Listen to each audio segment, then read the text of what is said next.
Hey friends, prayer is a spiritual discipline that is central to our lives. As a matter of fact, Richard Foster says that prayer catapults us, into the frontier of spiritual life. Why? Because prayer is the central spiritual discipline for Christians.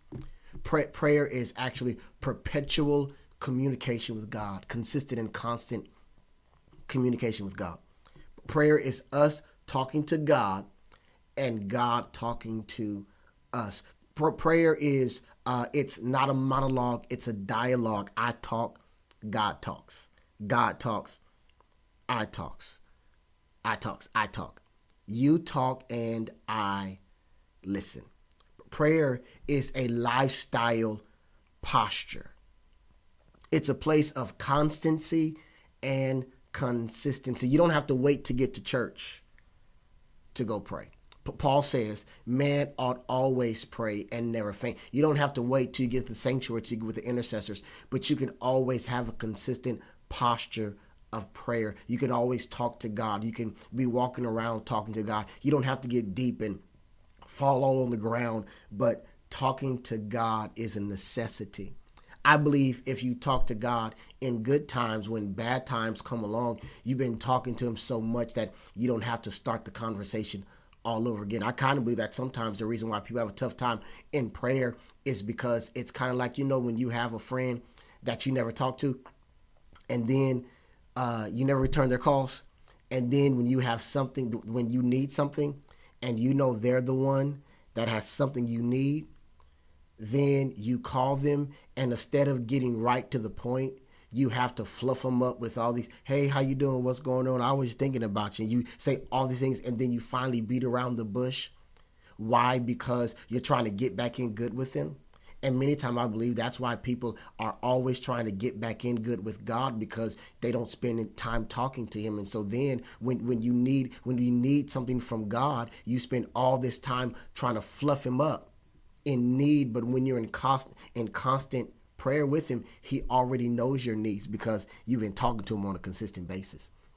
So prayer is constant communication. Paul says, maintain your posture. Maintain your communication. Man ought always pray. Maintain that posture. But there's so many other things of prayer. But lastly, in this Passion Week, as we look at it, prayer creates in us a desire to want what God wants. Prayer creates in us a desire to want what God wants. James says in James 4:3, he says, you ask and do not receive because you ask wrongly to spend it on your passions. The reason why you don't receive is because you don't spend time with God, and so you ask for the wrong stuff. When you spend time in prayer with God, when somebody needs healing because you've been talking to God and God's been talking to you, then you don't come praying crazy prayers because you already know the kind of stuff that God does. You already know the kind of stuff that God wants. You have a preview into how God wants to move on their lives and in your life. And so therefore, when you're praying for certain things, you already know what to pray, because when you're praying and God's talking to you and you're talking to him and he's showing you through his word, you know how to move. When you wait to pray, you will only pray for what you want because all you know is what you want. But when you're in constant communication with God, you know what God wants. And so now when you're talking to him, asking him to bring certain things to pass, you're already in your knower, as my father would say, because you know what God wants. And when you maintain a posture of communication and dialogue with the Father, you begin to ask rightly because you know what he wants, because you've been talking to him. You've been sharing in prayer with God and he with you. So I want to encourage you this week, this Passion Week, this Holy Weekend, began to establish yourself a lifestyle,